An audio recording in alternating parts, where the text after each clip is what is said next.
Amma da wace ce kake waya haka? Ok, kana nufin ita ce cikar burinka kenan?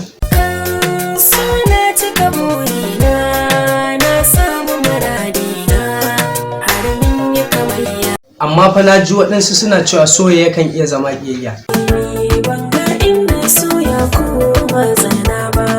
Wace shawara za ka ba wa masoya don su gyara soyayyarsu?